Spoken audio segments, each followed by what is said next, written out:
기도하겠습니다. 무한한 능력을 지니신 주님의 힘입니다. 나의 모든 가능성이 되시는 주님. 새로운 시간 앞에 주님 앞에 마음의 무릎을 꿇어 기도합니다. 오늘을 선물로 허락하신 아버지 감사합니다. 하루 동안 무엇을 하든지 주님 앞에서 행하듯 하게 하소서. 내 앞에 주어진 일들이나 사명들이 혹은 불가능해 보이는 때가 있다 하더라도 주님의 말씀을 의지하여 포기하지 말게 하소서. 할 수 있거든 무슨 말이냐? 믿는 자에게는 능히 하지 못할 일이 없다라고 말씀하신 그 말씀을 의지하여 주님 안에서 주님께서 원하신다면 할 수 없는 것이 없다는 것을 믿습니다. 나의 탐욕을 위해서가 아니라 주님의 뜻을 위해서 무한한 능력을 지니신 주님의 힘을 의지하고 행하게 하소서.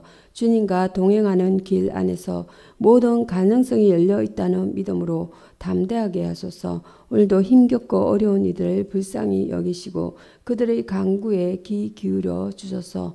그들의 간구를 들어줄 수 있는 가까이 있는 사람이 나라면 그 기도에 응답하여 움직이는 내가 되게 하소서. 다른 사람을 비난하는 마음과 말을 멈추게 하시고 이해하고 축복하는 하루 되게 하소서. 나의 모든 소망 되시는 예수 그리스도의 이름으로 기도합니다. 아멘. 주의 크신 긍휼로 그들을 아주 멸하지 아니하시며 버리지도 아니하셨사오니 주는 은혜로우시고 불쌍히 여기시는 하나님이심이니이다. 느헤미야 9편 31절입니다. 오늘의 성경 본문 말씀은 에레미야서입니다. 에레미야서 11장 18절에서 20절 말씀 함께 합독하겠습니다. 아나도 사람들이 에레미야를 죽이려고 깨하는 본문 내용입니다. 시작하겠습니다. 여호와께서 내게 알게 하셨으므로 내가 그것을 알았나이다. 그때 주께서 그들의 행위를 내게 보이셨나이다. 나는 끌려서 도살당하러 가는 순한 어린 양 같으므로 그들이 나를 해하려고 깨하기를 우리가 그 나무와 열매를 함께 박멸하자. 그를 살아있는 자의 땅에서 끊어서 그 이름이 다시 기억되지 못하게 하자 함을 내가 알지 못하였나이다.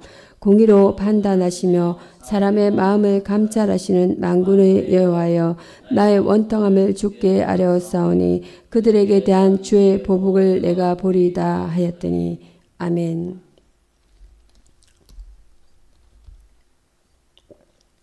오늘의 성경 본문 말씀 에레미야 11편 18절에서 20절 말씀은 에레미야의 하나님이란 본문 내용으로 은혜를 나누고자 합니다. 하나님의 말씀에 근거하여 사람들의 죄를 지적하는 하나님의 성도들은 사탄의 세력으로 인하여 미움을 받게 되고 생명을 위협을 당하기도 합니다. 그러나 하나님의 말씀을 맡은 자들은 그런 위협을 이기고 끝까지 말씀을 전함으로 하나님의 뜻을 이루는 성도들이 되어야 할 것입니다. 함께 생각해 보기로 하겠습니다. 첫 번째로 알리시는 하나님입니다. 에레미야의 하나님은 알리시는 하나님입니다. 첫 번째로 선지자의 고향 사람들이 아나도 사람들은 하나님의 심판을 예언하는 선지자를 죽이려고까지 하였습니다. 선지자는 죽음 앞에 놓은 자신을 순한 어린 양이라고 말했습니다. 당시 집에서 기르는 양은 죽이지 않았는데 마찬가지로 자기 자신도 가족들에게는 해를 당하지 않을 것이라고 생각했기 때문입니다. 사무엘하 12편 3절 말씀입니다. 가난한 사람은 아무것도 없고 자기가 사서 기르는 작은 암양 새끼 한 마리 뿐이라. 그 암양 새끼는 그와 그의 자식과 함께 자라며 그가 먹는 것을 먹으며 그의 잔으로 마시며 그의 품에 누움으로 그에게는 딸처럼 되었거늘. 사무엘하 12장 3절입니다. 그래서 선지자는 자신을 돌보지 않고 하나님의 말씀을 전하는 일에만 전심전력했던 것입니다. 그러나 선지자가 진리를 위한 일을 감당할 때 그의 생명을 위협하는 일들이 일어나게 되었습니다. 그러나 선지자는 그들이 자기를 해치려 한다는 사실을 전혀 모르고 있었던 것입니다. 이때 하나님께서 그들의 업무를 선지자에게 알려주셨습니다. 하나님은 우리에게 언제나 위험에서 피할 길을 제시하여 주십니다. 우리가 공경과 역경에 빠질 때 하나님은 스스로 찾아오사 우리를 건지시고 구원하여 주십니다. 참 선지자는 많은 경우에 여러분도 믿으십니까? 믿어지십니까? 믿으십니까? 많은 경우에 있어서 사람들의 미움과 박해를 받게 됩니다. 누가복음 60편 20절에서 28절 말씀은 너희를 저주하는 자를 위하여 축복하며 너희를 모욕하는 자를 위하여 기도하라 이렇게 말씀합니다. 그러나 선지자는 이런 와중에서도 그를 죽이려고는 않아도 사람들을 불편하거나 정죄하지 않았던 것입니다. 이러한 에레미야의 모습 속에서 우리는 성도를 핍박하는 세상을 향한 우리의 자세를 찾을 수 있습니다. 로마서 12편 14절 말씀 너희를 박해하는 자를 축복하라 축복하고 저주하지 말라 이렇게 말씀하십니다. 따라서 우리가 하나님의 일을 할 때에는 담대히 행해야 할 것입니다. 왜냐하면 하나님이 모든 위험을 알리시고 또 어려움에서 건지실 것이기 때문입니다. 우리를 지키시고 보호하시는 하나님을 모시고 우리가 해야 할 일은 그러한 하나님을 담대히 전하는 일뿐입니다. 두 번째로 공의의 하나님입니다. 공의의 하나님은 공의로 판단하시며 선지자는 자기의 억울한 행편을 하나님께 호소하고 있습니다. 그런데 그는 단순히 그들을 저주하거나 멸시하지 아니하고 하나님의 공평하심을 바라보며 기도한 것입니다. 선지자는 원수 갚는 일이 하나님께 속한 것임을 알고 있었던 것입니다. 로마서 12편 19절입니다. 내 사랑하는 자들아 너희가 친히 원수를 갚지 말고 하나님의 진노하심에 맡기라. 기록되었을 때 원수 갚는 것이 내게 있으니 내가 갚으리라고 주께서 말씀하시니라. 아멘. 하나님은 사람이 심은 대로 거두게 하시는 것입니다. 미움과 질투로 점철된 인생은 저주의 심판을 받게 될 것입니다. 그러나 선행과 사랑으로 일관된 인생은 하나님의 축복을 받게 될 것입니다. 공의의 하나님은 하나님을 대항하는 세상에 대해서는 무서운 심판주로 임하실 것입니다. 그러나 이 공의의 하나님을 믿고 의지하는 성도들에게는 사랑의 구세주로 임하십니다. 성도들은 자기 자신이 스스로 원수를 갚으려고 해서는 안 될 것입니다. 하나님께서 공정하게 판결하신다는 것을 깨닫고 억울한 일을 당할 때마다 조용히 하나님 앞에 나아가 기도하는 성도들이 되어야 할 것입니다. 빌립보서 4장 6절 말씀을 보면 아무것도 염려하지 말고 오직 모든 일에 기도와 간구로 너희 구할 것을 감사함으로 하나님께 아뢰라 이렇게 말씀하고 있습니다. 세 번째로는 감찰하시는 하나님입니다. 첫 번째 하나님은 알리시는 하나님. 에레미야의 하나님은 어떤 분이셨습니까? 알리시는 하나님. 두 번째는 공의의 하나님이셨습니다. 세 번째로는 감찰하시는 하나님 되겠습니다. 사람의 심장을 감찰하시는 여호와 인간의 판단은 외모로 하기에 잘못될 수 있으나 하나님은 무사람의 심령을 감찰하사 그것을 토대로 판단하시기에 결코 오류나 실수가 없는 것입니다. 시편 7편 9절 말씀 보겠습니다. 악인의 악을 끊고 의인을 세우소서. 어려우신 하나님이 사람의 마음과 양심을 감찰하시나이다. 이렇게 말씀하고 있습니다. 다른 사람이 보지 않는 데서 범한 죄악도 하나님은 다 알고 계신 것입니다. 그러므로 우리는 하나님 앞에서 우리의 모든 죄악을 숨김없이 내놓고 기도해야 할 것입니다. 마음으로 지은 죄라도 회개해야 할 것입니다. 이때 심령을 감찰하시는 하나님이 모든 것을 사사 정케하여 주십니다. 모든 것을 다 보고 계신 하나님 앞에 진실하고 정직한 성도로 설 수 있기를 바랍니다. 아멘. 네 번째로는 원수를 벌하시는 하나님입니다. 세 번째 감찰하시는 하나님이어서 네 번째로는 원수를 벌하시는 하나님입니다. 그러므로 만군의 여호와가 이같이 말하노라. 보라, 내가 그들을 벌하리니 이렇게 말씀하시고 있습니다.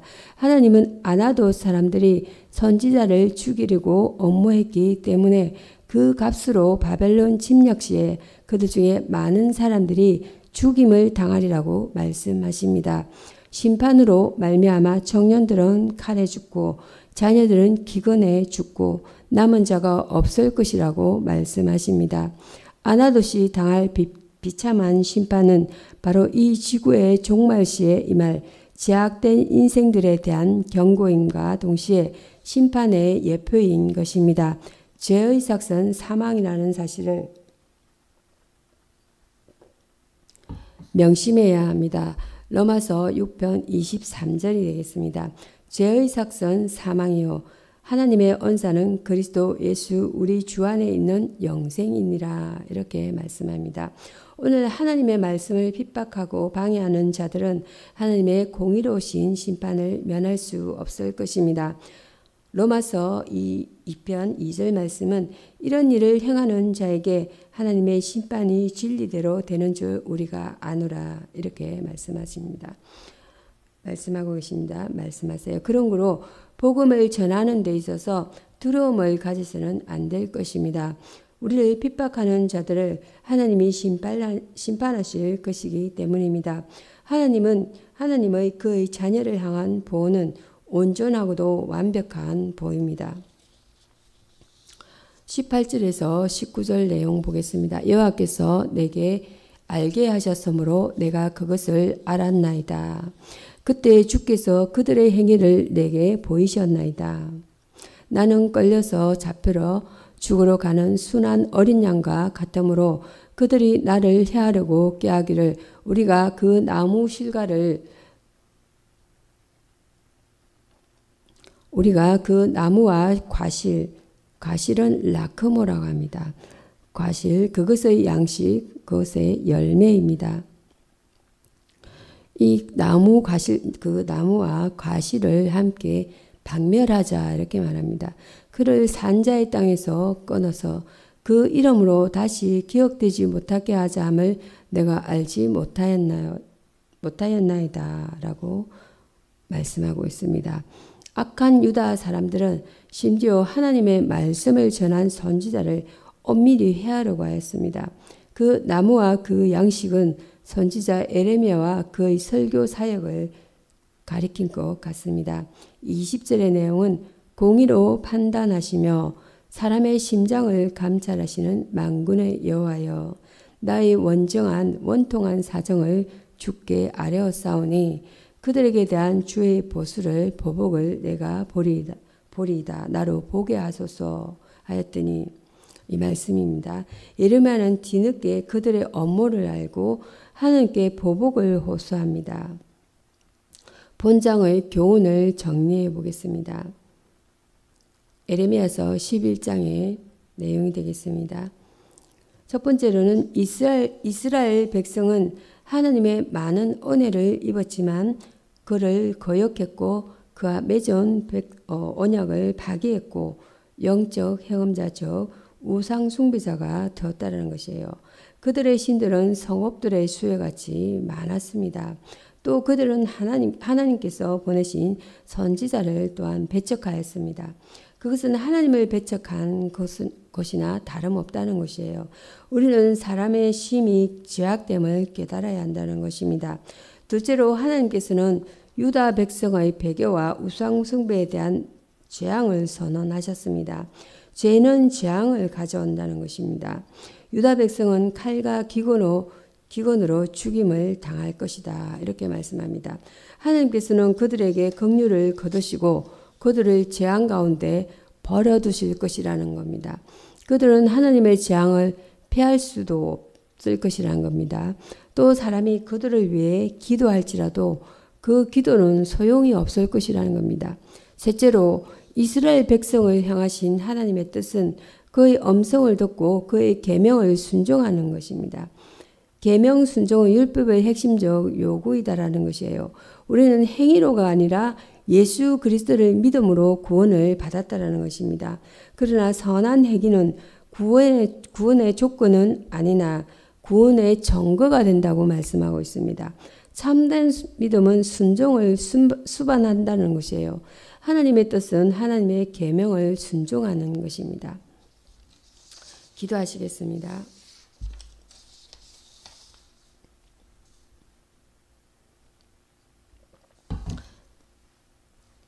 우주 만물을 창조하시고 역사의 주관자가 되시는 하나님 아버지, 지난 한 주간도 저희들을 하나님 은혜 가운데 살게 하시고 오늘 이 시간 하나님을 예배하는 예배자로 주님 전에 불러주시니 감사와 찬양을 드립니다.